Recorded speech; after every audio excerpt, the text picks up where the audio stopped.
तेरा तेरा तेरा। Hello hello. आज अब हम GS5 का पॉलिटी पढ़ेंगे। आप पॉलिटी वाला सेक्शन पढ़ लिया जाए।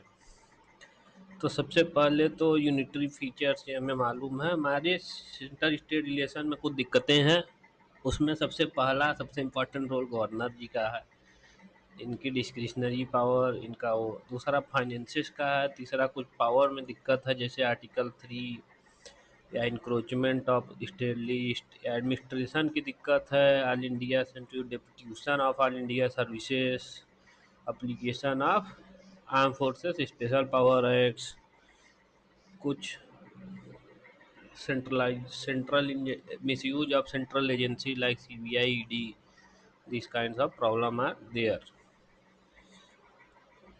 तो फाइनेंशियल में सेंट्रल सेंट्रली स्पॉन्सर्ड स्कीम का कंडीशनल ट्रांसफ़र हो, या से जो सब चार्ज का इंक्रीज होना शेयर में यूनियन के, गवर्नर का बायसनेस होता ही है। Central state services financial election है, डिपेंड होता है सेंटर स्टेट पे। ये है सेंट्रल स्पॉन्सर्ड स्कीम है, स्पेशल पैकेजेस है, all India services deputation administrative में governor, deployment of GAPF, partner in development projects like infrastructure, and ये इंफ्रास्ट्रक्चर हो गया, एनर्जी हो गया। और लेजिस्लेटिव लिलेचर है कि सिनर्जी बनी रहे सेंटर स्टेट की। तो इसके लिए वे फॉरवर्ड क्या दे देंगे, सरकारिया कमीशन बताता है कि प्रेसिडेंशियल रूल नहीं यूज करो, सेंट्रली स्पॉन्सर्ड स्पीड कम रखो, और इंटर स्टेट काउंसिल को स्ट्रेंथन करो। गवर्नर को किसी एमिनेंट पर्सनालिटी को बनाओ, पूंजी कमीशन कहता है। उनकी टेन्योर फिक्स कर दो, कोऑपरेटिव फेडरलिज्म करो, कोऑपरेटिव एंड कॉम्पिटिटिव फेडरलिज्म करो। इसी तरीके से लेजिस्लेटिव काउंसिल के कुछ रिलेवेंस क्या है, स्टेट लेजिस्लेचर को रोक देता है, एक्सपर्ट को रिप्रेजेंट करता है, कंटिन्यूटी गवर्नेंस की बनाए रखता है, एग्जीक्यूटिव को चेक करता है, क्वेश्चन डिबेट्स स्क्रूटनी करता है, और लेजिस्लेटिव क्वालिटी बढ़ाता है। More detail scrutiny, more detailed discussion, hasty legislation को पास होने से रोक देता है। एंड ठीक है, इशूज़ क्या है, बैकडोर एंट्री का तरीका बन गया है, हारने के बाद घुस जा रहे हैं इसके थ्रू, फाइनेंशियल बर्डन है इसको चलाने, इसका वो खर्चा और इसका नो सिग्निफिकेंट इम्प्रूव, तो इसको लिए और डिले कर देता है, नेसेसरी डिले करता है उसको। ऑर्डिनेंस रूट आजकल चल ही रहा है।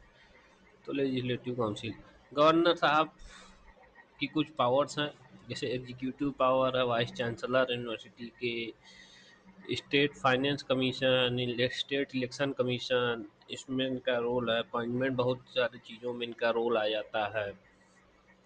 लेजिस्लेटिव पावर है कि समन करते हैं, summon legislative assembly and meeting, address करते हैं, एसेंट देते हैं बिल को, नॉमिनेट करते हैं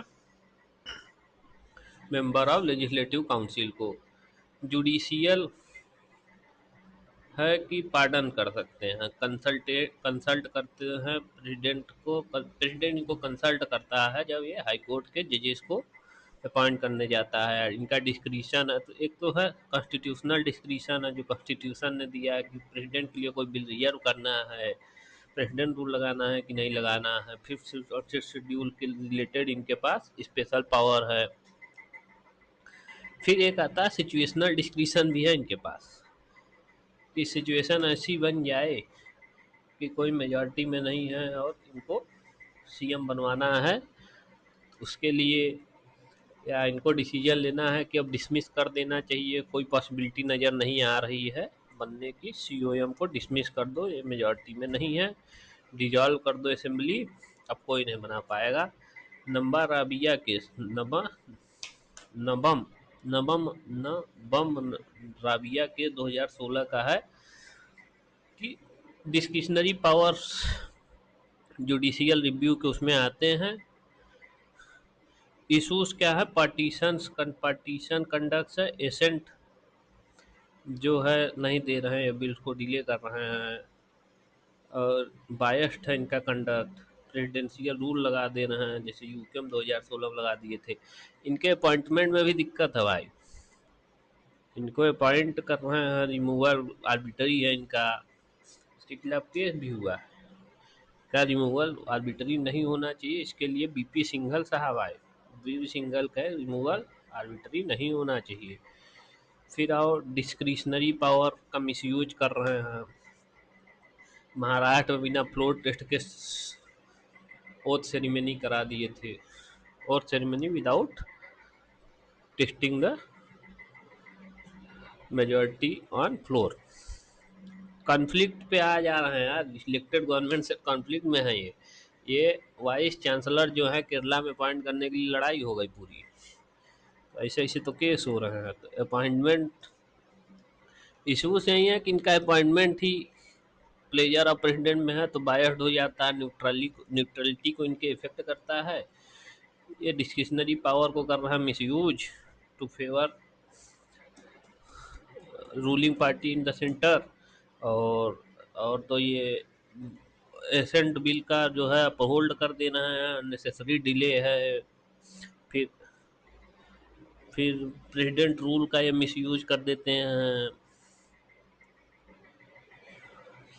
तो यही सब है, तो इसके लिए ये कहते हैं कि अनएक्सप्लेन्ड एंड इंडेफिनिट डिले इस रिव्यूअल है। प्रेसिडेंशियल रिफरेंस के 2025 का जो था, बीपी सिंघल में कहता है कि रिमूवल आर्बिट्री नहीं होना चाहिए, और एस आर बुमोई में कहा है कि फ्लोर टेस्ट मैंडेटरी होना चाहिए। सरकारी कमीशन कहती है कि आर्टिकल 356 को डेड लेटर घोषित कर दो, वेरी रेयरली यूज होना चाहिए।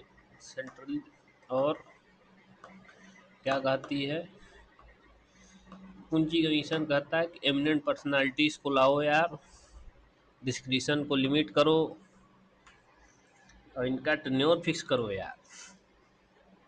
ठीक है, रोल इनका क्या है, रोल भी है कुछ। तो यूनिवर्सिटीज़ की ऑटोनॉमी में, एडमिनिस्ट्रेटिव स्टेबिलिटी में, ट्राइबल इंटरेस्ट में, तीन जगह तो ये है कि एडमिनिस्ट्रेटिव स्टेबिलिटी है, कॉन्स्टिट्यूशनल अपहोल्ड हो रहा है कि नहीं हो रहा है, ऑटोनॉमी है स्टेट यूनिवर्सिटी की, और ट्राइबल इंटरेस्ट में है। सेसेशन को अर्ली अलार्म फॉर सेसेशन हो जाता है, अगर सेसेशनिस्ट टेंडेंसी बढ़ रही है तो अर्ली अलार्म मिल जाता है। और लिंक है स्टेट और सेंटर, और synergy between state and centre policy for overall development of state, ऐसा करने के लिए है ज़रूरी। ठीक है, अब पॉलिटिकल क्राइसिस को मैनेज करने के लिए, स्टेट में अगर पॉलिटिकल क्राइसिस हो गए उसको भी मैनेज करता है, रोल है। अब प्रेसिडेंशियल डिफरेंस केस में क्या हुआ है, तीन चीज़ें थी कि या तो एसेंट दे दो, या तो विथहोल्ड कर दो, या प्रेसिडेंट को दे दो, विथहोल्ड करके रिटर्न कर दो, एसेंट दे दो, या प्रेसिडेंट के लिए रिजर्व कर लो। अब क्या कर रहे हैं ये, इसमें इनको बाउंड नहीं है, ये सीओएम की एडवाइस से बाउंड नहीं है। और नॉन जस्टिकेबल, अगर प्रोलॉन्ग एक्सेप्ट एक्सेप्ट नहीं, एक्सपेक्ट भी नहीं, एक्सेप्ट ही है, प्रोलॉन्ग अनरीजनेबल डिले कर रहा हो तभी है जस्टिकेबल। और प्रेसिडेंट के लिए रिजर्व कर सकते हैं, can reserve for president consideration in second round also, दूसरी राउंड में भी कर सकते हैं, नॉट कोई टाइम लिमिट नहीं है। ये क्या हुआ था, state of Tamil Nadu versus governor of Tamil Nadu के बीच में केस हुआ, उसमें सुप्रीम कोर्ट ने दे दी टाइमलाइन, अब bill deem to be assented after timeline, ऐसा कह दिया। तो प्रेसिडेंट ने 14 कॉन्स्टिट्यूशनल क्वेश्चन फ्रेम किए under article 143(1), refer to as supreme court. ठीक है, अटॉर्नी जनरल या एडवोकेट जनरल का काम क्या हो, लीगल एडवाइजर होता है, कोई स्टेचुटरी फंक्शन दे दे या लीगल रिप्रेजेंटेशन कर दे, उनके पास कुछ पावर होती है, कहीं भी एड्रेस अपनी राइट टू ऑडियंस है all the court of parliament में एंड राइट पार्लियामेंट में आर्टिकल 88 के तहत। अच्छा, एक चीज और है कि एडवोकेट जनरल की बात कर रहे हैं, और एडवोकेट जनरल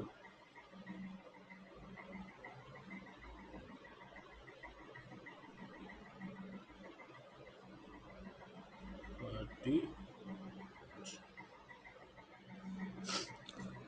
एडवोकेट जनरल के लिए आर्टिकल है 165। पहली बात तो ये याद करो, 165 के तहत कहते हैं कि एक होना चाहिए, और इनका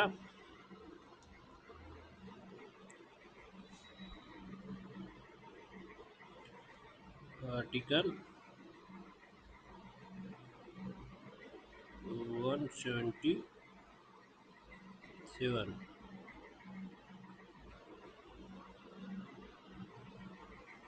और आर्टिकल 177 है कि लेजिस्लेटिव असेंबली और काउंसिल में बोल सकते हैं ये। ठीक है, आर्टिकल 165। गवर्नर साहब का आर्टिकल नहीं बताया आप कुछ, तो आर्टिकल 155 है इनका अपॉइंटमेंट के लिए, जो मुझे मालूम है। फिर सेशन को एड्रेस करते हैं 176 के तहत। पार्डन पावर है 161 में। एसेंट टू बिल 200 में। मेंबर को नॉमिनेट करते हैं 171 में। 155, 176, 200, 161, 171, 161, 155, 176, 176 में क्या करते हैं, एड्रेस करते हैं। ठीक है, गवर्नर का भी बता ही दिए। आओ और सुनो, 165 एडवोकेट जनरल जो है स्टेट का होता है, appointment by on the advice of CM by the governor. ठीक है,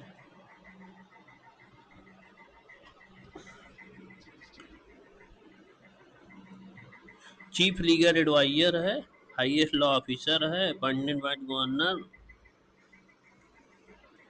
तो ये right to audience in all the courts in within the state and high court, right to audience and right to speak in and take part in the legislative assembly proceedings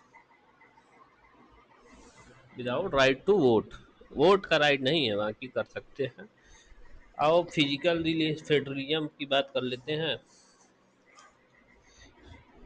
तो physical federalism तो tax कौन कौन सा लगा पाते हैं centre state, 268 से 271 में जो स्टेटरी ग्रांट है, 280 का है, 279 ए है, 293 कैप है बोरोइंग में by on state by centre.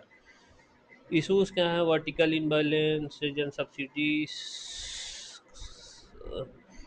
Centrally sponsored scheme का कंडीशनल ट्रांसफर, सोर्स इलास्टिक नहीं है, बोरोइंग कैप ऑन स्टेट ऐसा लग रखा है। अच्छा, स्पेशल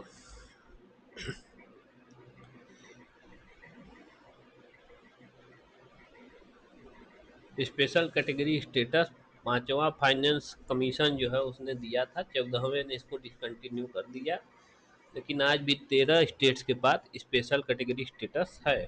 तो क्राइटेरिया क्या था, फ्रंटियर स्टेट हो, हिली स्टेट हो, बैकवर्ड स्टेट हो। फ्रंटियर हो, हिली हो, backward state, low population density and tribal population हो। ठीक है, ट्राइबल पॉपुलेशन हो, लो पॉपुलेशन डेंसिटी हो, and revenue not enough to meet expenditure है। फायदा क्या होता है, टैक्स इंटेंसिव मिलता है, centre share in centrally sponsored scheme in 90-10 generally, and special packages मिलता है, tax intensive for setting up industries and to working professionals, ये सब मिलता है, and certain amount for their development is kept aside. Finance commission 2280 article 280 के तहत सबसे पहला काम vertical distribution of net proceeds of taxation किया है 41% इस बार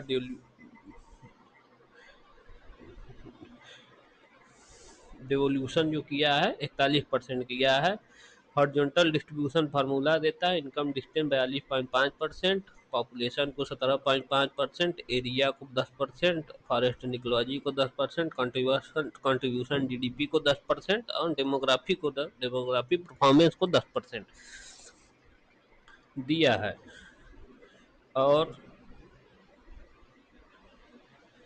ग्रांट इन एड, अच्छा ये ग्रांट इन एड भी देते हैं, लोकल बॉडीज को देते हैं। इस बार 8 लाख करोड़ दिए हैं जिसमें से 80% टाइड ग्रांट है और जिसमें से 20% परफॉर्मेंस बेस्ड है। बेसिक ग्रांट है, बेसिक 80% बेसिक ग्रांट है और बेसिक ग्रांट में 50% टाइड है, 50% टाइड है और डिजास्टर मैनेजमेंट के लिए भी ग्रांट देते हैं।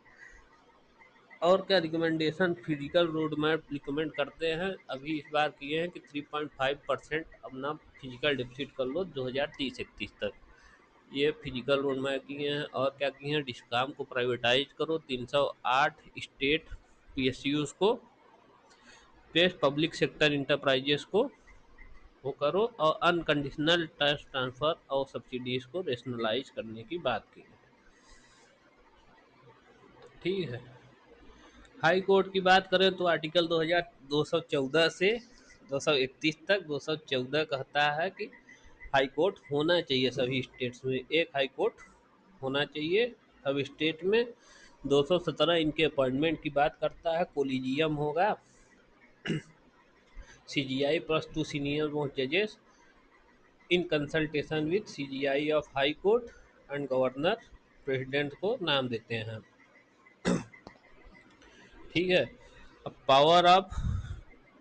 पावर क्या है, कोर्ट ऑफ रिकॉर्ड है आर्टिकल 215 के तहत, रिट जुडिक्शन है आर्टिकल 226 के तहत, आर्टिकल 227 के तहत supervision over all the courts in its जुडिक्शन supervisory power है, आर्टिकल 235 के कंट्रोल ओवर सबऑर्डिनेट कोर्ट्स है, अपीलेट जुडिक्शन है और क्रिमिनल अपीलेट जुडिक्शन है, सिविल और क्रिमिनल।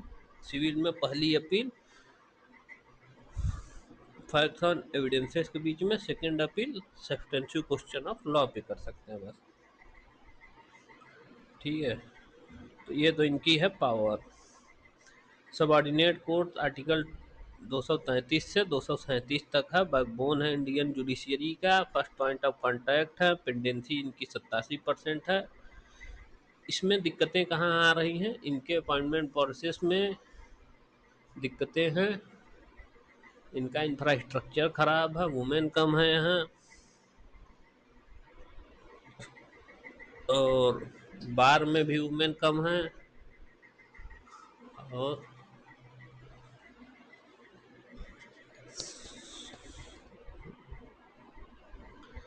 एडजमेंट की दिक्कत है। और तो स्ट्रक्चर क्या है इनका, एक तो होता है सिविल सिविल जज जूनियर, सिविल जज सीनियर, सिविल जज जूनियर, सिविल जज जूनियर और फिर डिस्ट्रिक्ट जज आ जाता है। सिविल में डिस्ट्रिक्ट, क्रिमिनल में सेशन जज होता है, chief judicial magistrate, judicial magistrate, judicial magistrate, chief judicial magistrate, session जज। सोशल ऑडिट क्या होता है, examination of government programme through active involvement of beneficiary, comparing official record with actual ground realities. Significance क्या है, accountability बढ़ा देता है, financial and proprietary prudence बढ़ा देता है, पब्लिक पार्टिसिपेशन है, परफॉर्मेंस मॉनिटरिंग हो जा रही है। क्या हो रहा है, केवल फॉर्मेलिटी रह गई है, अवेयरनेस लैक हो रहा है, कोई अप्लीकेबल नहीं है सभी प्रोग्रामों में, कोई इंस्टीट्यूशनल और लीगल बैकिंग है ही नहीं। Citizen Charter, a public statement that outlines the rights and expectations and standards of services that a citizen can expect from public agency। क्या कर रहा है, सिटीजन को एम्पावर कर रहा है, टाइम बाउंड हो रहे हैं और रिड्यूस कर रहा है किसको, करप्शन को। ग्रीवांस रिड्यूसल मैकेनिज्म भी है इनके पास, और overall efficiency and public trust को बढ़ाता है। तो दो चीजें करता है, एक तो इंश्योर टू वे गवर्नमेंट है कि टू वे गवर्नमेंट को इंश्योर करता है, पब्लिक ग्रीवांस अपना दिखा पा रही है पब्लिक ऑफिस में, और सर्विस है टाइम, सर्विस की क्वालिटी स्टैंडर्ड और टाइम बता पा रहे हैं। एम्पावर कर रहा है सिटीजन राइट को, अकाउंटेबिलिटी ऑफ वो उसको बैलेंस कर दे रहा है। लिमिटेशन क्या है, इम्प्लीमेंटेशन में इनके बहुत लिमिटेशन है, कोई लीगल वर्किंग नहीं है, ब्यूरोक्रेटिक रीजन, डिजाइन में गलती है, one side fits all, stakeholder कूलर में नहीं है, सिटीजन अवेयरनेस ही कम है, loose accountability and monitoring mechanism है। से उत्तम मॉडल इसका वे फॉरवर्ड है, citizen demand relation mechanism, service delivery capabilities. और क्या इसका वे फॉरवर्ड है, राइट बेस्ड कर दो, अवेयरनेस फैला दो, डिपार्टमेंट लेवल पे बनाओ। सिटीजन टाटर क्या है, टूल है institutionalise, yes, citizen charter is a tool to institutionalize accountability, transparency and service standards, strengthening trust between government and citizen। E governance क्या करता है, मॉनिटरिंग में काम आता है, ऐसा प्राण पुतल जो है एयर क्वालिटी के मॉनिटर कर रहा है। दूसरा अकाउंट एक्सेसिबिलिटी बढ़ा देता है लोगों की, तो पब्लिक ऑफिस टू देयर वो डिजी लॉकर हो जाता है। फिर इंक्लूसिविटी बढ़ा देता है, regional as well as caste and class gender based inclusive हो जाता है, इसके लिए ई संजीवनी है। फिर आ जाओ डेटा ड्रिवन पॉलिसी मेकिंग होता है, ग्रीस टैग ले लो। फिर आ जाता है जब डूइंग बिजनेस बढ़ा देता है, निवेश निवेश पोर्टल, निवेश मित्र पोर्टल यूपी हो जाए, या कहो कि एफिशिएंसी एंड इफेक्टिवनेस बढ़ा देता है, करप्शन एंड लीकेजेस को रोकता है। तो इसके लिए पोर्टल आप याद रखो, एक तो डीबीटी है, और दूसरा मॉनिटरिंग के सीएम डैशबोर्ड भी है, ठीक है। एक्सेसिबिलिटी के लिए ई डिस्ट्रिक्ट है, इंक्लूसिविटी के लिए ई संजीवनी है, ठीक है। यूपी का बात कर रहे हैं, ये उसका बात नहीं कर रहा। तो डेटा ड्रिवन पॉलिसी मेकिंग के लिए कौन सा यूज हो रहा है यूपी में यार, सीएम डैशबोर्ड है, जन सुनवाई ग्रीवांस रिड्रेसल बढ़ा देता है, पब्लिक पार्टिसिपेशन एक्सेसिबिलिटी बढ़ा देता है, जन सुनवाई पोर्टल है। फिर आ जाओ इंक्लूसिविटी, ई डिस्ट्रिक्ट ऐप हो जाता है, एफिशिएंसी और ये बढ़ा देता है। यूपी का कोई ऐप बताओ, हम बताएंगे। Digital divide, inter operability, infrastructure और ये सब है।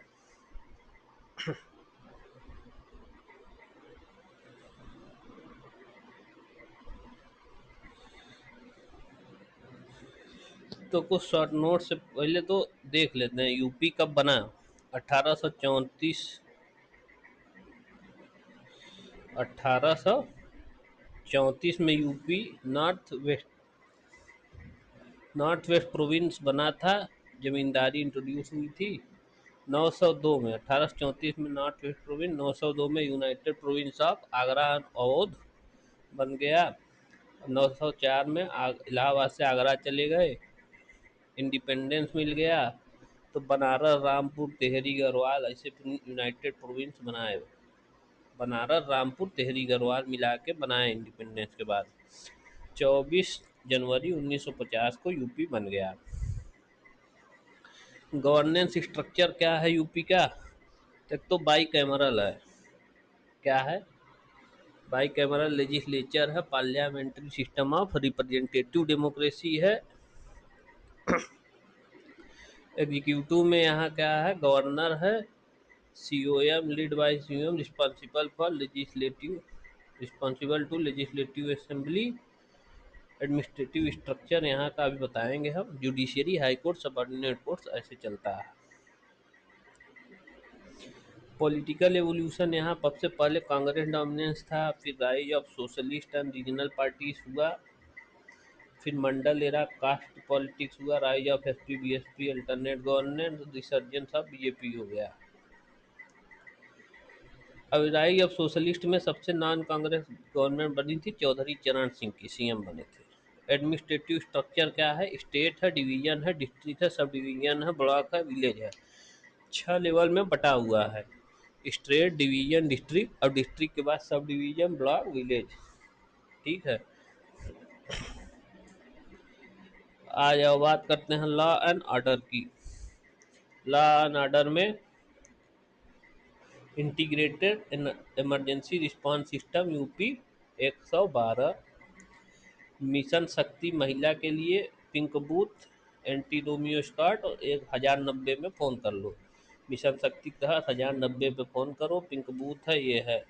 कमिश्नरेट सिस्टम चालू कर दिए हैं कवाल टाउन में, कानपुर, आगरा, वाराणसी, इलाहाबाद, लखनऊ, नोएडा, गाजियाबाद में। जीरो टॉलरेंस पॉलिसी जो अपनाए हैं। Anti land mafia task force, gangster act. ठीक है। फिर साइबर सिक्योरिटी के लिए 75 डिस्ट्रिक्ट में स्टेशन खोला गया, साइबर स्टेशन खोले गए हैं। ऑर्गेनाइज क्राइम के लिए एसटीएफ है, टेररिज्म के लिए एंटी टेरर टास्क फोर्स है। फॉरेंसिक इंस्टीट्यूट खुले हैं हम लखनऊ में। अच्छा, यूपी का 16वां वित्तीय आयोग में 17.9% से 17.6% हो गया है। यूपी का शेयर थोड़ा सा गिरा है, 17.6% हो गया, 17.9% से 16वें वित्तीय आयोग में। पब्लिक सर्विस डिलीवरी में रिफॉर्म क्या है? Right to services act 2011, e governance और ग्रीवांस रिडक्शन मैकेनिज्म है। UP public service commission functions इसका आर्टिकल 320 में दिया है। क्या फंक्शन है? रिक्रूट करते हैं, recruitment through exams and recruitment through exam, conducting exams like UPCS, CSC, ACF, RO. Advisory role है डिसिप्लिनरी मैटर में, promotion and transfer from one service to another, any charge changes in recruitment process में। Report देता है president को, governor को, जो कि which has to be laid before legislative assembly under article 323।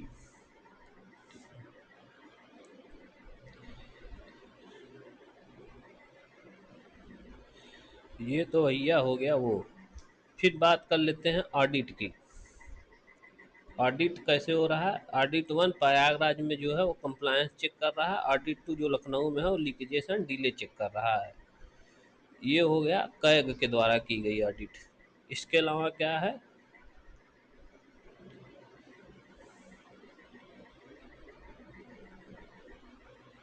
Directorate of legal financial audit, urban local body, PRI educational institute के लिए directorate भी खुला है।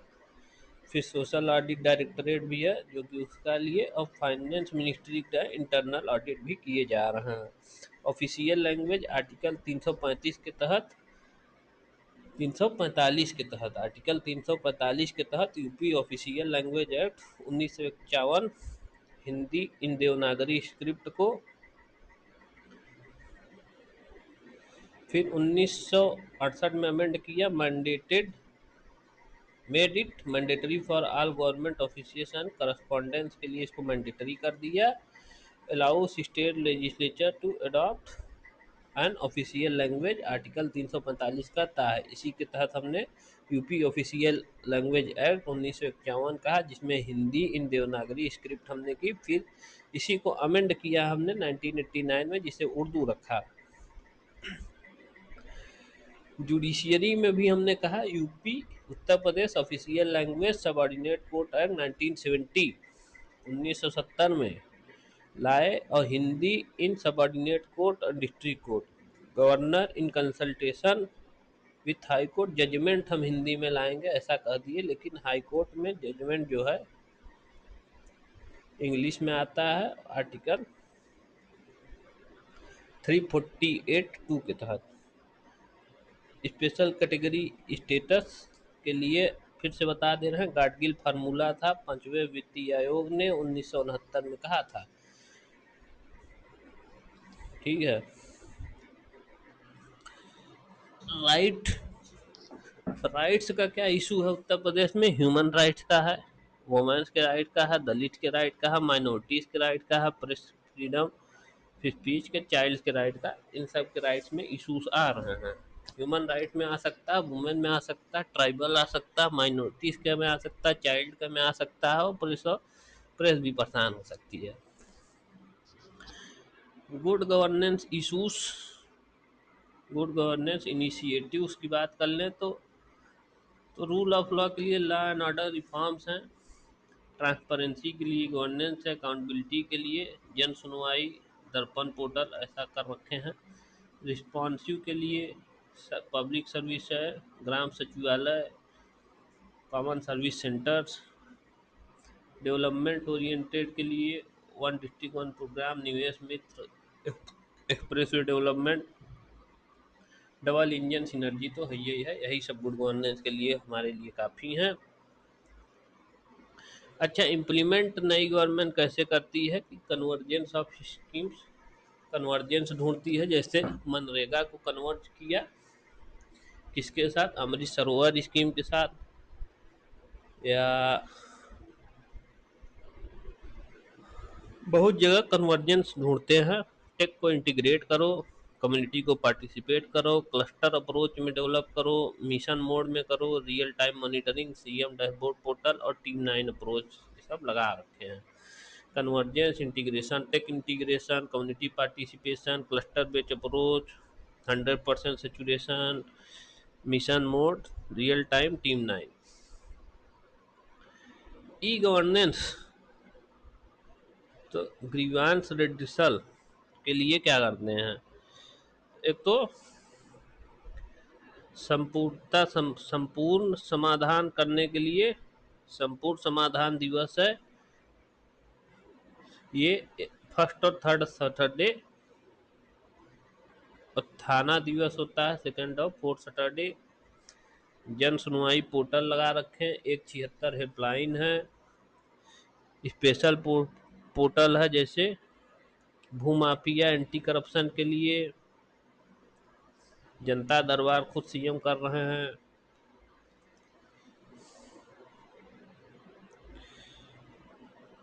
अरे स्टार्टअप्स यूपी में खूब फूल डॉट कॉम है, बनारस में खूब पीडब्ल्यू चल रहा है। अच्छा, एडवोकेट जनरल 165 के तहत होते हैं, लीगल एडवाइजर हैं, स्टेटरी फंक्शन है, लीगल रिप्रेजेंटेटिव हैं। ठीक है। पावर इनकी क्या है? आर्टिकल 177 के तहत right to attend and speak in legislative assembly and council, article 174 के लिए power and privilege similar to MLA. याद करो ना, ये 177, 194, 177, 194, 165, तीनों आर्टिकल दिखने चाहिए। ठीक है। Right to audience in any court of state, take part in proceedings of legislative assembly without opening. Duties क्या है? Legal adviser, legal administratory function है। म्युनिसिपल कॉरपोरेशन के लिए एक एक्ट है 1959 का, म्युनिसिपल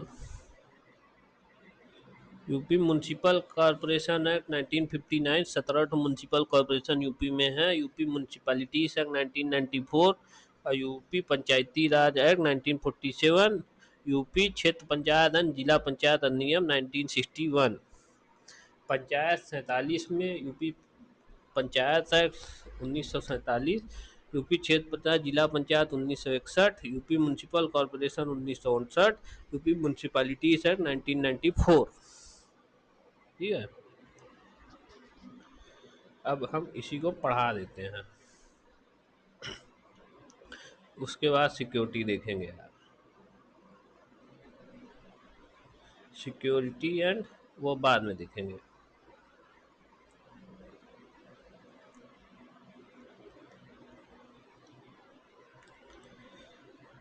तो यूपी में पॉलिटिकल पार्टीज यूपी में है। UP has a dynamic political landscape shaped by various national and regional parties. Dynamic political landscape है, तो एसपी, बीएसपी, अपना दल ओबीसी राइट्स के लिए, राष्ट्रीय लोक दल एग्रेरियन एंड जाट्स के लिए, निषाद पार्टी है, निषाद, आरएलडी, अपना दल, बीएसपी, एसपी, बीजेपी, कांग्रेस। ठीक है। स्टेट पार्टी बनती कैसे हैं ये जान लो। स्टेट पार्टी बनती है 3% टोटल सीट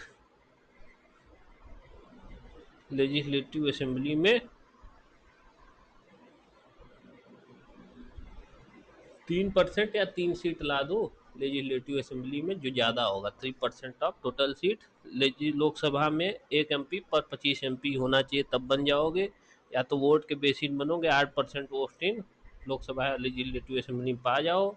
सीट और वोट के दम पे बनना है तो 2 MLA होने चाहिए, 6% वोट होना चाहिए, 1 MP होना चाहिए, 6% वोट होना चाहिए। 3 तरीका है, 6% वोट लाओ, 2 MLA, या 1 MP लाओ, 8% वोट ही पा जाओ, या हर 25 MP पे 1 MP लाओ, यूपी मतलब 3 4 MP लाओ, और तो 3% सीट का वो पा जाओ, 3% सीट पा जाओ, या 3 से ज़्यादा या 3% के करीब सीट पा जाओ। मिनिमम 3 सीट होनी चाहिए। तो अब इनका रोल है ही क्या? रोल क्या है भाई साहब? क्यों हो तुम? पूछ लिए तो। क्यों है रीजनल पार्टीज, क्या काम है इनका? सवाल ये है।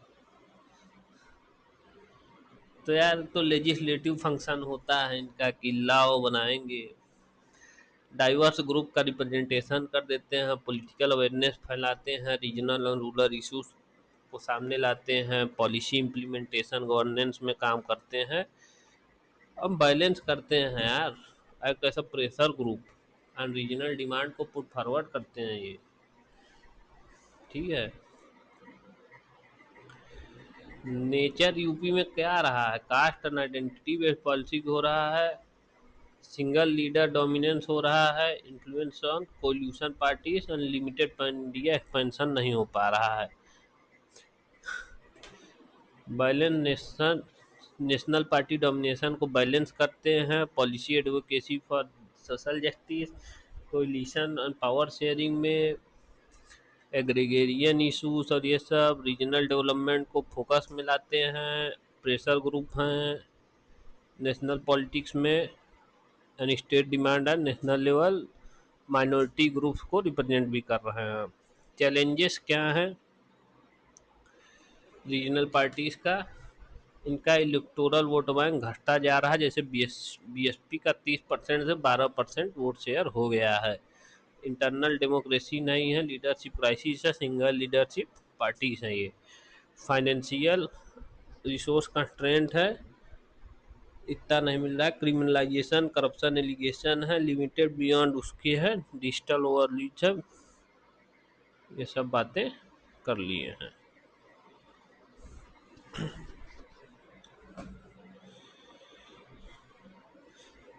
तो UP governance and administrative structure in Uttar प्रदेश।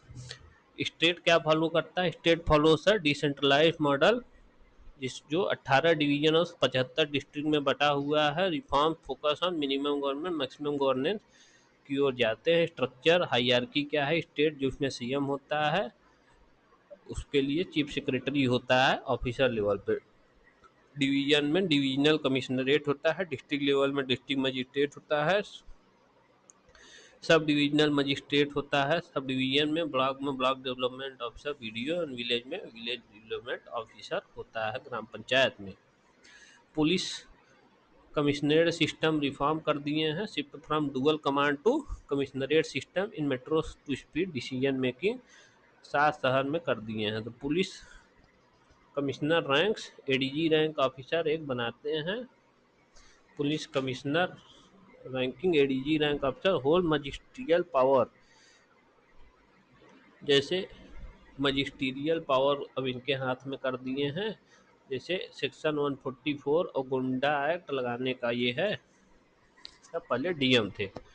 और क्या कर रहे हैं? ई गवर्नेंस कर रहे हैं, निवेश मीन जन सुनवाई, Bhulekh Manav Sampada, human mine Mitra, illegal monitoring, e district delivery of certificate through common certificate,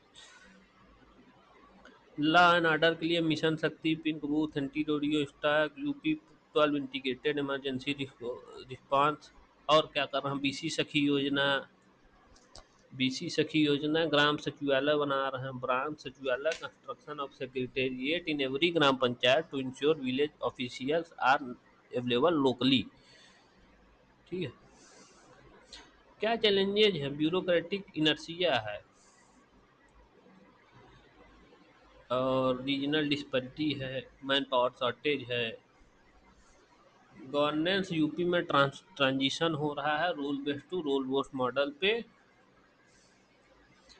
और bridging the trust deficit and ensuring last mile delivery.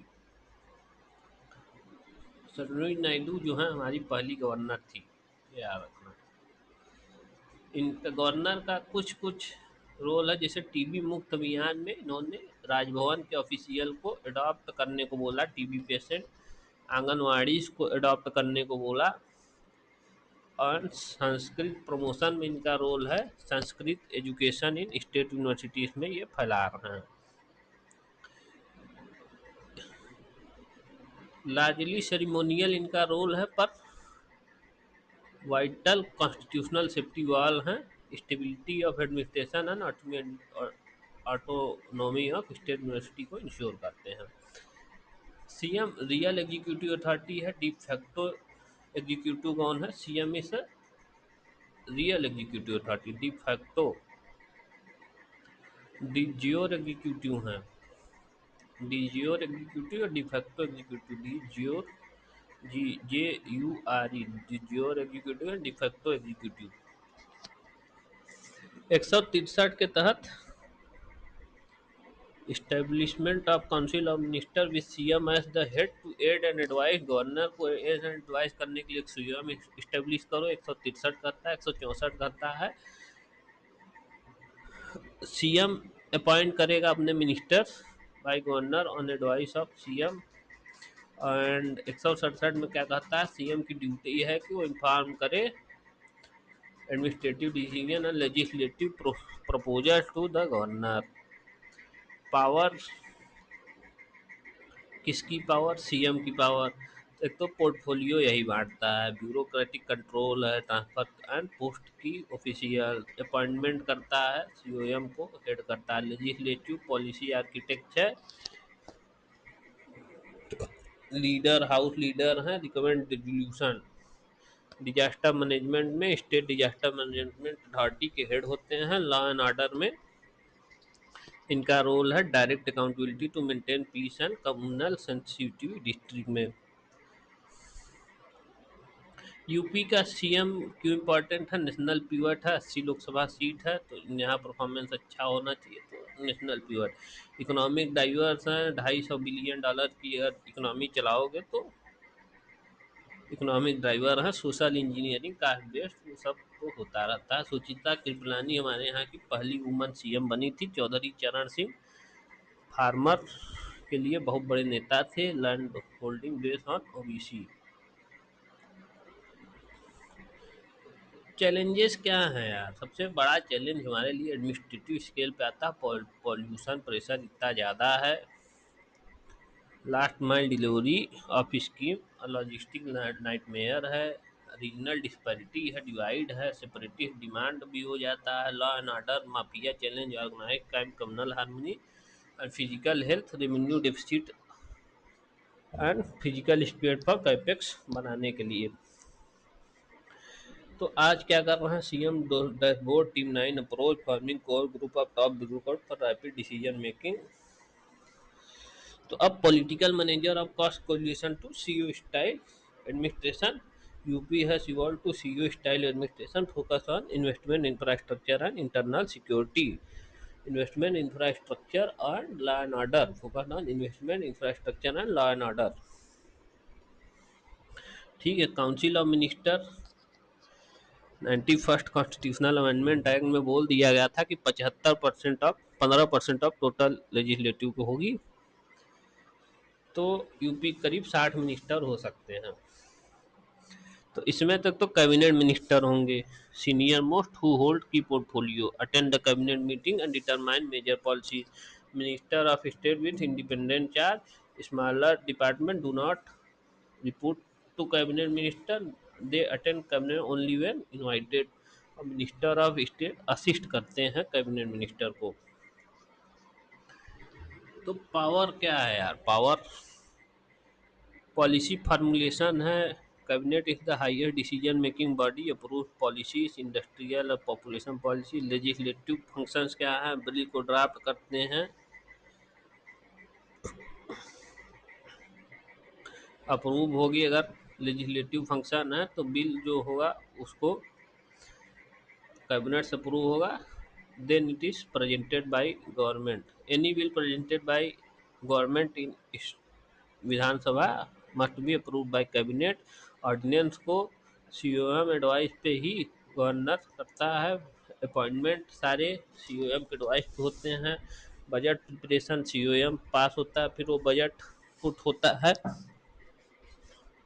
Finalise होता है सीओएम से, तब जाके वो प्रेजेंट होता है असेंबली में। एक्सपेंडिचर अपनी अपनी मिनिस्ट्री का डिपार्टमेंटल ओवरसाइट करते हैं, functioning smooth functioning of assigned department में काम करते हैं। इंपॉर्टेंस क्या है? सोशल इंजीनियरिंग में है, रीजनल बैलेंस में है, क्राइसिस मैनेजमेंट में है।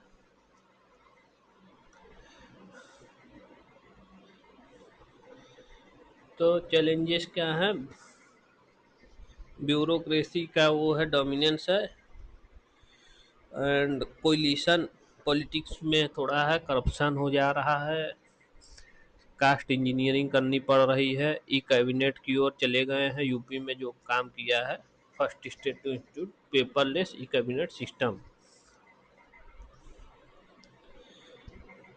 Convergent integration, community participation. तो लेजिस्लेचर ऑफ उत्तर प्रदेश बाई कैमरल है and reflect the sheer scale of state population and political complexity.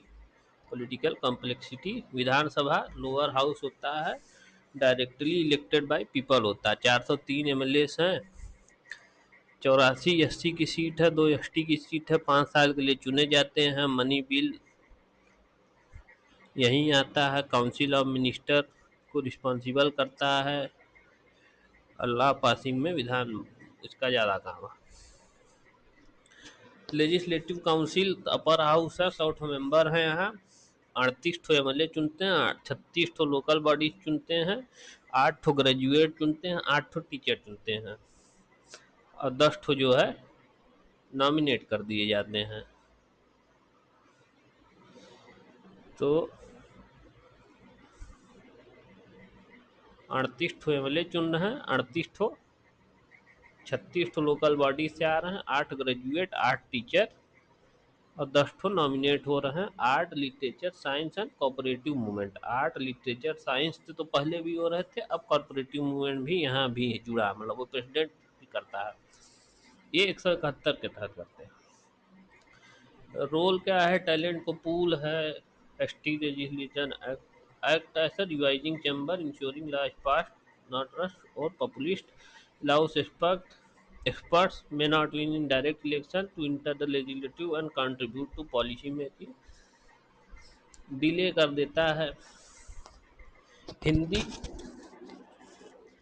Hindi जो है प्राइमरी लैंग्वेज है इनकी, ठीक है। जॉइंट सिटिंग का कोई प्रोविजन है नहीं यहाँ।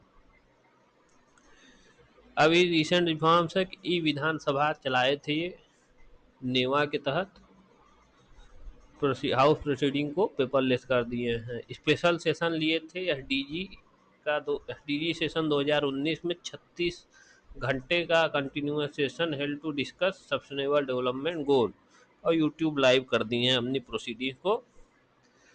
क्या दिक्कतें आ रही हैं? डिसरप्शंस, क्रिमिनलाइजेशन है, ऑर्डिनेंस रूज हो जा रहा है, और एक दो लिख लो। और एक तो चैलेंज ये भी है यार कि इनकी फंक्शनिंग जो है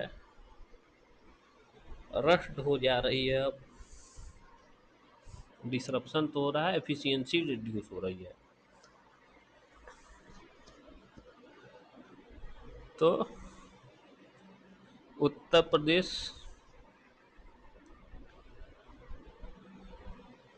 लेजिस्लेटिव काउंसिल जो है, विधान परिषद जो है, गवर्नमेंट ऑफ इंडिया 35 से आया था 1937 में। आर्टिकल 169 पार्लियामेंट जो है इसको क्रिएट कर सकता है if state legislative passes a resolution that effect by special majority. Wali to create a legislative council in a state if a state assembly passes a resolution to that effect by special majority से कर दिया तब कर देंगे। और article 171 के तहत total membership 1/3 of state assembly से नहीं बढ़ेगी, must be not be less than इसका। ये है टेन्योर क्या है, 6 साल का है। सिटीजन ऑफ इंडिया होना चाहिए, मिनिमम में 30 साल होनी चाहिए, must be registered voter in state. State के वोटर हो, 30 साल उम्र हो, सिटीजन ऑफ इंडिया हो और 6 साल के लिए हो गए। डिजॉल्व होती नहीं है, इसलिए कंटिन्यूटी देती है। पावर एंड फंक्शंस क्या हैं?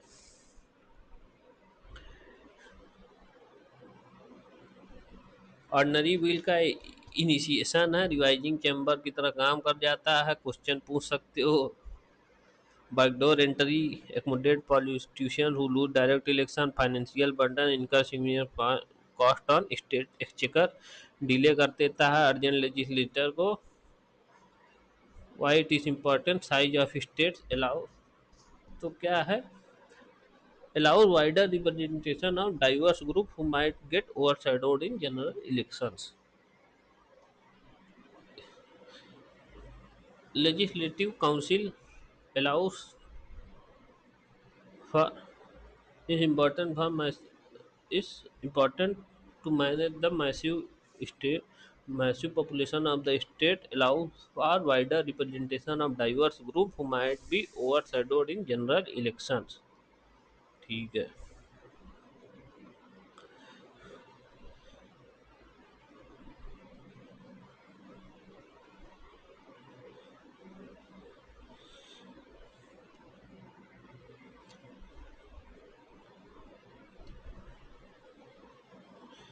तो अब डबल इंजन में क्या कर सकते हो, जॉइंट वेंचर करना है, मेट्रो में 50-50% देते हैं, ये एयरपोर्ट बना रहे हैं, डिफेंस इंडस्ट्रियल कॉरिडोर बना रहे हैं, तो रिवर लिंकिंग प्रोजेक्ट्स हैं जो ये चला रहे हैं, तो ये सब है। लेकिन चैलेंजेस क्या हैं, स्टेप मदरली ट्रीटमेंट एलिगेशंस है, जो डिफरेंट पार्टीज अगर लखनऊ दिल्ली में रूल कर रही हैं, डिले फंड हो जाता है। इंक्रोचमेंट ऑफ स्टेट लिस्ट पे डिलिमिटेशंस में बहुत ज़्यादा बवाल चल रहा है।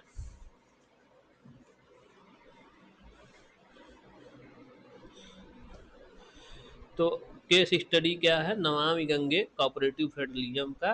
सेंटर 100% फंडिंग देती है क्लीन गंगा के लिए, लेकिन एग्जीक्यूशन पूरा जो है स्टेट गवर्नमेंट देखती है अंडर यूपी जल निगम। सेंटर स्टेट रिलेशन जो है confrontational federalism to cooperative federalism, double engine governance चल रही है। पब्लिक सर्विसेज में Uttar Pradesh act as a steel frame of state administration. It operates under the constitutional mandate, merit-based recruitment and service delivery to states 240 million citizens। 215 के तहत बनते हैं, functions हैं, conduct करता है, ये है statutory body. UP triple S C statutory body है। UP triple S C act 2014 से बनाया गया है। ग्रुप सी और group B non gazetted post के लिए।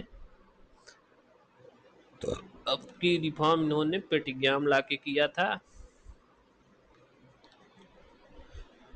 तो एक तो Uttar Pradesh academy for administration and management, ऊपम, लखनऊ में है। पुलिस ट्रेनिंग कॉलेज है मुरादाबाद में। ठीक है।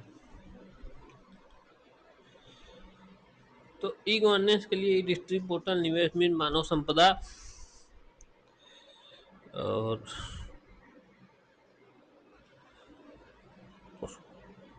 यूपी जनहित गारंटी अधिनियम 2017, right to services act, guarantee time bound delivery services का certificate, designated officer must provide service within stipulated time, नहीं तो पेनल्टी लगा देंगे।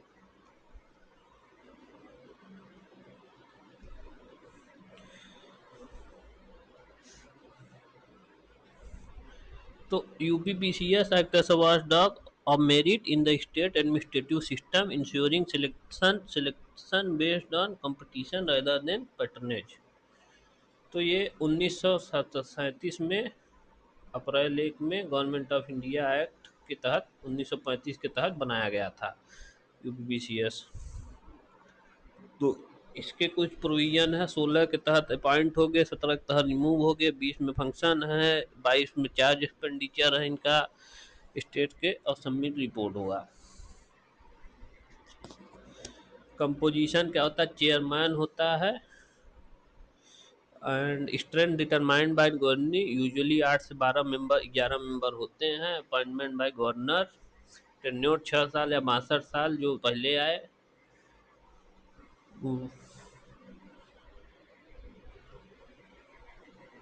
क्वालिफिकेशन क्या है, स्पेशल क्वालिफिकेशन नहीं है। One half of member should be held government office for at least 10 year under government of India और स्टेट गवर्नमेंट।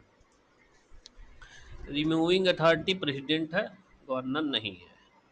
फंक्शन क्या है, रिक्रूट करोगे, एडवाइजरी रोल है, डिपार्टमेंटल प्रमोशन कमिटी है, the chairman presides over department presides over DPC for promotion of officer. Independence के लिए security और tenure दिए हैं, चार्ज एक्सपेंडिचर है, कोई अपॉइंटमेंट नहीं होगा। ठीक है, रिसेंट रिफॉर्म्स क्या है, ऑप्शनल सब्जेक्ट को हटा दिए हैं, यूपी स्पेशल पे फोकस किए हैं, ओटीआर ला दिए हैं। एडवाइजरी नेचर है इनका, डिलेस लिटिगेशन है एंड वैकेंसीज हैं।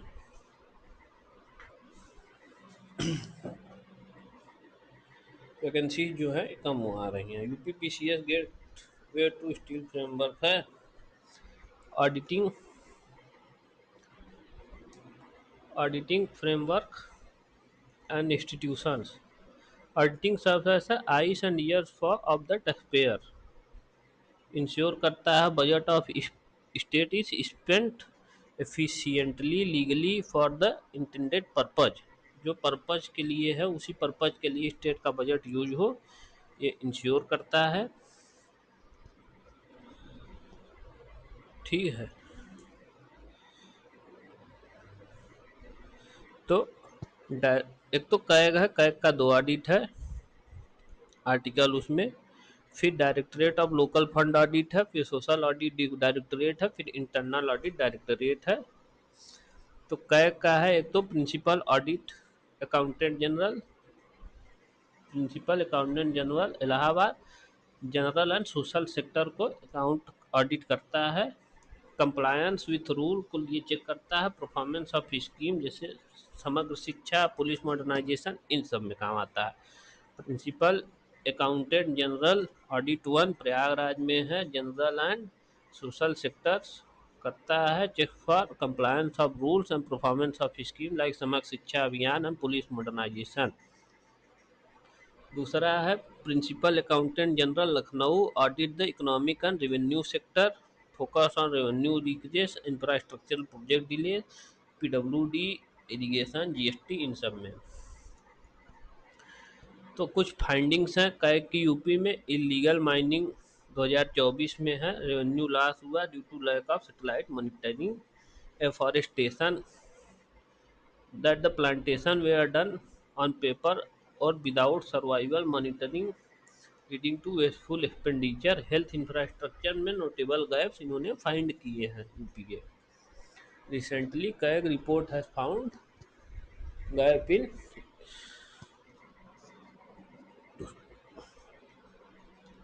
गैप फाउंड किए क्या, एबिलिटी नहीं थी डॉक्टर्स की, इक्विपमेंट की in PHC and CHC.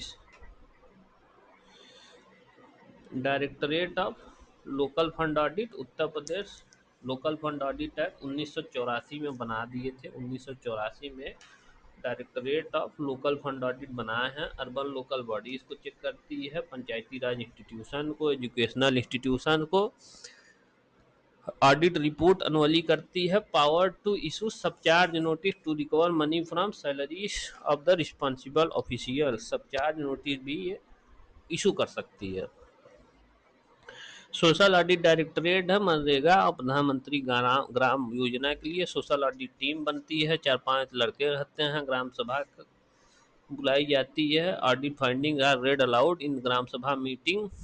Action is description are found. The report is sent to district programme coordinator for FIR and recovery.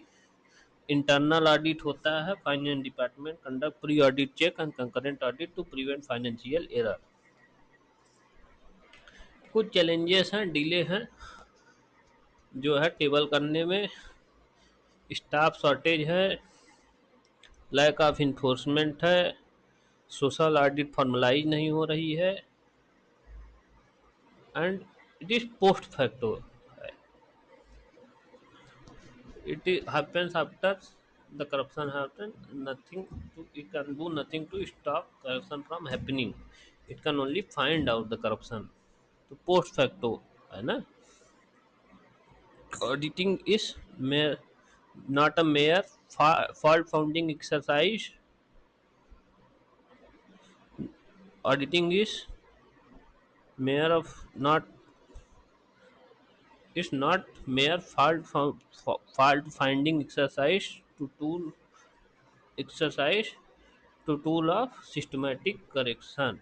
Auditing is evolving from fault finding exercise to a tool of systematic correction.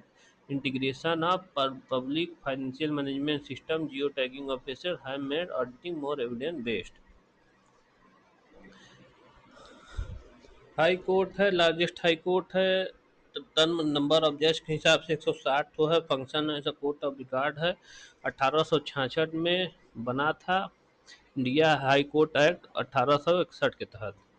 Allahabad Agra से to Allahabad 1869 में shift हुआ था। Name was change to high court of judicature at Allahabad in 1999। High Court of Judication was changed. Name was changed to High Court of Judicature at Allahabad in 1995। Amalgamation हुआ था। Awadh chief court united province high court order amalgamation order से, फिर united province high court amalgamation order से Awadh chief court को भी इसमें लगा दिए थे। प्राइमरी सीट इलाहाबाद में है। परमानेंट एंड परमानेंट बेंच जो है लखनऊ में भी है। तो ये कुछ पावर है 37-38-35 के तहत। ठीक है, अपॉइंटमेंट तरह तरह की जाती है। चीफ जस्टिस जो है appointment by president of India in consultation with chief justice and governor of Uttar Pradesh. जजेस अपॉइंटमेंट बाय प्रेसिडेंट। 120 परमानेंट जज हैं, 40 एडिशनल जज हैं। जुडिक्शन क्या है? रिट जुडिक्शन करता है। Election dispute, company case, contempt of court power है इसके पास। सिविल है, सिविल अपील होती है इसमें। First appeal direct appeal from district court on question of facts on law. Second appeal from subordinate court only on substantial matter of law. Criminal appeal होता है session courts के। जब sentence of 7 साल से ज़्यादा का सेंटेंस रहेगा तब जा पाओगे सेशन कोर्ट से वहाँ। या तो सेशन कोर्ट डेथ सेंटेंस दे रहा है तो मैंडेटरी हो जाता है हाई कोर्ट से कंफर्म कराना। डेथ सेंटेंस कंफर्म कराओगे, क्रिमिनल में 7 साल से ऊपर किसे जा है तभी सेशन कोर्ट से हाई कोर्ट जा पाओगे, नहीं तो सेशन कोर्ट में ही मर जाओ। सुपरवाइजरी ज्यूरिडिक्शन होता है, सबऑर्डिनेट को कंट्रोल करते हैं। Posting, promotion, granting leave to member of states judicial services, recruitment of judicial officers in coordination with UPPCS. Challenges क्या हैं? पेंडेंसी है, 1 मिलियन से ज़्यादा केस यहाँ पेंडिंग हैं, वैकेंसीज हैं। डिमांड ऑफ वेस्ट बेंच हो रहा है। इशूज लाइक अध्या टाइटल सूट, ट्रिपल तलाक एंड मर्जन लॉ। ऑफिशियल लैंग्वेज तो being a heartland of Hindi belt has adopted Hindi as its primary language of administration, reflecting its composite culture. The state has also accorded official status to Urdu. The language policy is governed by UP Language Act 1951. Uttar Pradesh official language act 1951 first official language of state Devanagari है। Article 345 जो है, constitution empowers the state legislative to adopt Hindi.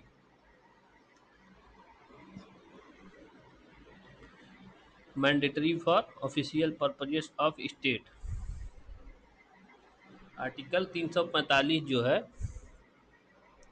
Constitution का empower करता है state legislature को हिंदी के लिए। तो ऑफिशियल लैंग्वेज एक्ट आर्टिकल इसके लिए, फिर 89 में कर दिए registration publication of important government rules and notification Urdu में, display sign board. Language of jurisdiction है 1970 में कर दिए थे जुरिडिक्शन का Hindi. The government in consultation with high court mandate the judgment and order of the government court delivered in Hindi. Allahabad high court optional use of Hindi है article 348 के तहत। Litigant जो है फाइल कर सकते हैं पिटीशन हिंदी में। Argument can be argued in Hindi but the authoritative text of judgment and order remains in English. फिर मेजर डायलेक्ट्स हैं भोजपुरी, अवधी, ब्रज, कौरी, बुंदेली। इंस्टीट्यूशंस हैं उत्तर Pradesh Hindi Sansthan, Urdu academy Lucknow, Urdu academy Hindi Sansthan, Hindustani academy Prayagraj, one of the oldest institution promoting Hindi and Urdu, Hindustani Sansthan Prayagraj. The two language formula aims to balance the efficiency of the standardized link language with cultural rights of minority. However, practical dominance of Hindi and higher bureaucracy created a linguistic divide by common masses.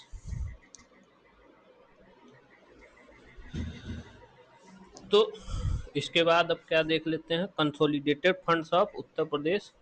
Funds of Uttar Pradesh है तो एक तो consolidated fund होता है article 266 तक, public account होता है 66 तक, कंटीजेंसी फंड होता है। कंसोलिडेटेड फंड मेन वॉलेट होता है, रेवेन्यू यहीं आता है, जो टैक्स और नॉन टैक्स आता है, लोन भी यहीं आता है। All money receive in repayment of loan यहीं आता है। No amount can be withdrawal from the fund without approval of state legislature. तो इसके लिए हमें अप्रोप्रिएशन बिल पास करना पड़ेगा विधानसभा से फॉर अब फंड। इसमें तो चार्ज एक्सपेंडिचर होता है और दूसरा include governor, speaker, deputy speaker, high court, their service charges, salaries of members of UP triple SC voted expenditure होता है, रिक्वायर्ड अप्रूवल ऑफ विधानसभा। ठीक है। चार्ज में क्या है, स्पीकर का, गवर्नर का, death service charges on UPPCS. Include क्या होता है, स्कीम उस्कीम का पैसा रहता है। कंटिजेंसी फंड जो है इमरजेंसी फंड है स्टेट का 267(2) के तहत। मीट अनफोर्सिन और emergency expenditure when assembly is not in session placed in the disposal of governor operated by finance secretary of UT on behalf of governor. Any money spent here must be approved by legislature and replenished from consolidated fund. UP contingency fund amendment act 2020 इसको 12,000 करोड़ कर दिया है, 1200 करोड़ कर दिया है 600 करोड़ से। ठीक है। पब्लिक अकाउंट होता है 266 दो एक्ट। यहाँ गवर्नर केवल गवर्नमेंट केवल बैंकर तरह ही काम करती है, ये पैसा गवर्नमेंट बिलोंग नहीं करता है। Employees must be paid back. लेकिन पीएफ उएफ का judicial deposit, saving bank deposit और रेमिटेंसेस लेजिस्लेटिव अप्रूवल चाहिए। कोई लेजिस्लेटिव अप्रूवल नहीं चाहिए। Government can use this money for cash flow but must be return eventually.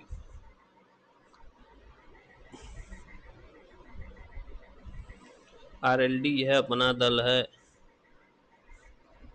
Nishad party है। ठीक है। बेनिफिशियरी पॉलिटिक्स की ओर जा रहा है, आइडेंटिटी पॉलिटिक्स की ओर। State election commission responsible for conducting elections to local bodies, panchayat and urban local bodies. 243 के और जेड ए, 43 के और जेड ए याद रखो। 23 अप्रैल 1994 में बनाया गई थी। पंचायत के इलेक्शन के लिए 243 के और म्यूनसिपैलिटीज के इलेक्शन के 200 जेड ए। 73 और 74वें कॉन्स्टिट्यूशन अमेंडमेंट से state election commission was created to ensure regular and fair local election. तो एक सिंगल मेंबर बॉडी होती है जिसे गवर्नर अपॉइंट करता है। सर्विस कंडीशन भी गवर्नर डिटरमाइन करता है। Superintendence direction and control over voter list preparation, electoral roll for all tiers of panchayat, conduct of election, organising free and fair election of panchayat mayor, moral code of conduct लागू कर देता है। Schedule of election यही decide करता है। Enforcing the model during local election and delimitation and reservation में role है। State legislature determine the delimitation of wards and reservation policy. The state election commission execute the election process based on the boundaries and rosters. Independence इनका removal part process जो है high court जज की तरह similar रखा गया है। Service condition नहीं इनकी चेंज की जा सकती है।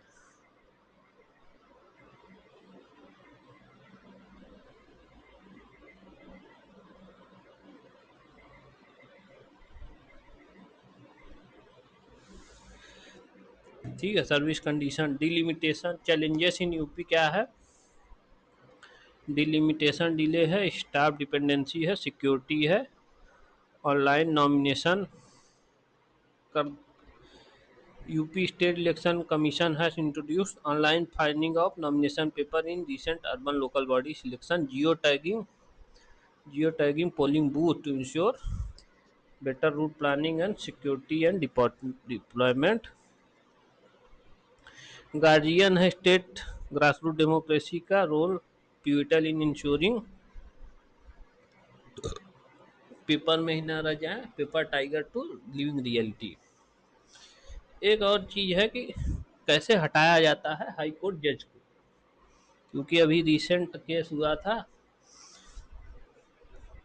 हाई कोर्ट जज को हटाने की बातचीत चली थी। रिसेंट कंट्रोवर्सीज, हाई कोर्ट जज के घर पे पैसा मिल गया था, उसके तहत कंट्रोवर्सी हुई थी, तो उसको हटाने की बात चल रही थी। कैसे हटाते हैं? जजेस इंक्वायरी एक्ट 1968 के तहत हटाते हैं। 2/3 प्रेजेंट एंड वोटिंग से, प्रेसिडेंट ऑर्डर से अगर पार्लियामेंट मोशन पास कर दे एक सेशन के अंदर तब हट जाएंगे। तो मोशन इनिशिएट करने के लिए 100 मेंबर या 50 मेंबर का सिग्नेचर लगेगा राज्यसभा में, 100 मेंबर का लोकसभा में। एडमिट हो जाएगा तो 3 मेंबर की कमेटी बनाई जाएगी। सुप्रीम कोर्ट जज, high court chief justice, supreme court जज, high court chief justice and district जज इन्वेस्टिगेट करेंगे एलिगेशंस को।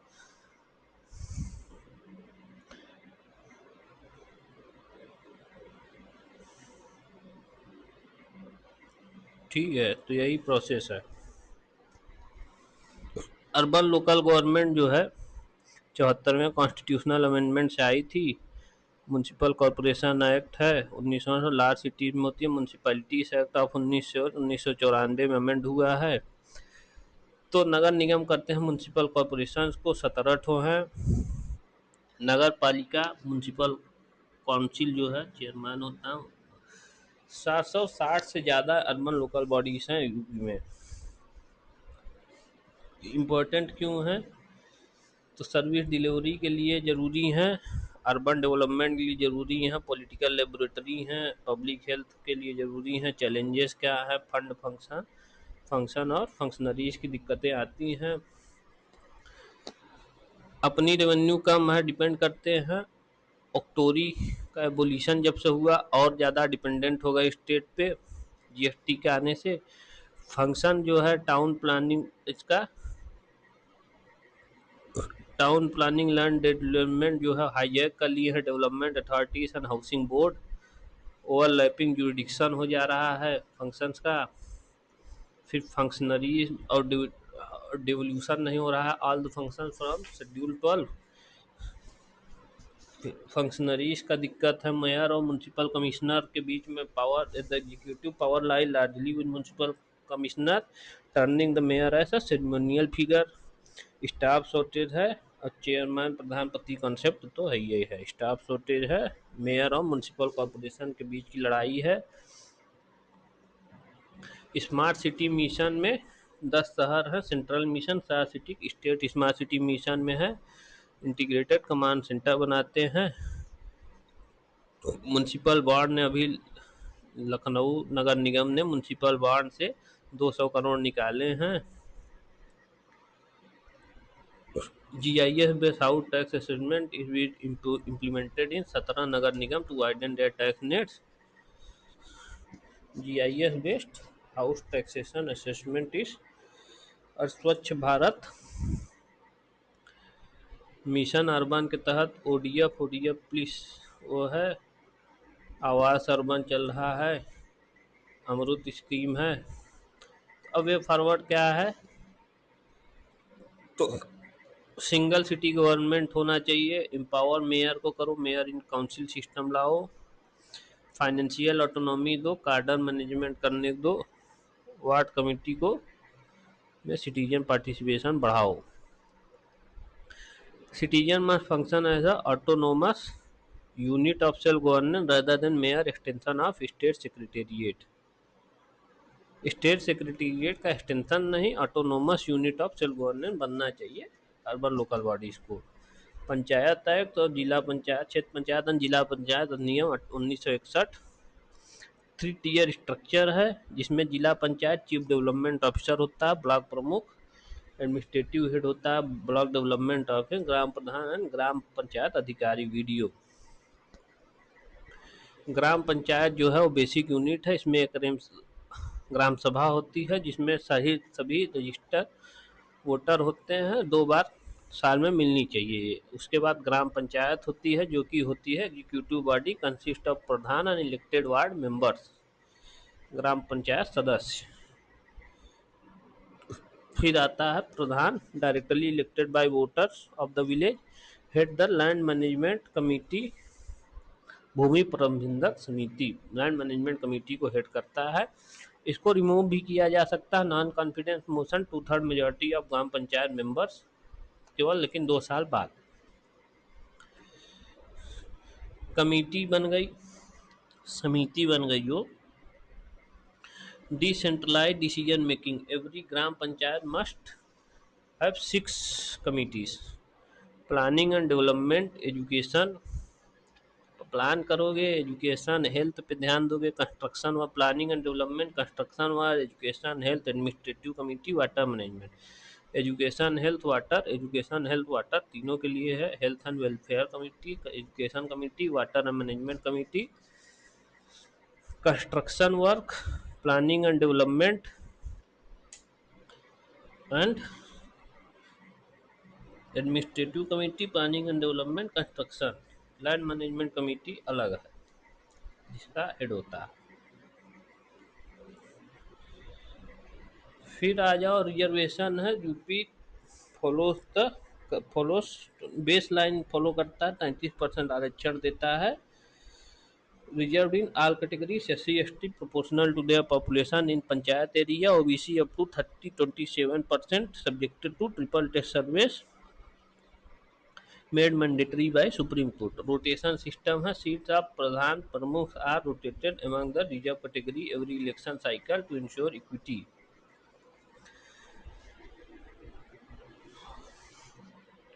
तो अब क्या कर रहे हैं, ग्राम सचिवालय बना रहे हैं to end the practice of panchayat secretariat operating from backs and homes. फिर पंचायत सहायक, post of data entry operator created to sit in sachivalaya and assist the villagers with online form. BC Sakhi deployed in Gram Panchayat act as a mobile radio conducting financial transaction for villagers at doorstep. Operation Kayakalp है, मातृभूमि योजना है।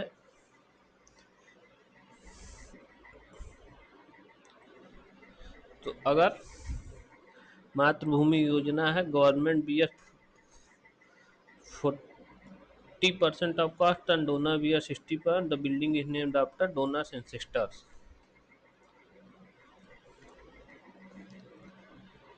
तो मातृभूमि private individual sponsor करे development work in their native village. तो प्रधानपति culture, bureaucratic control,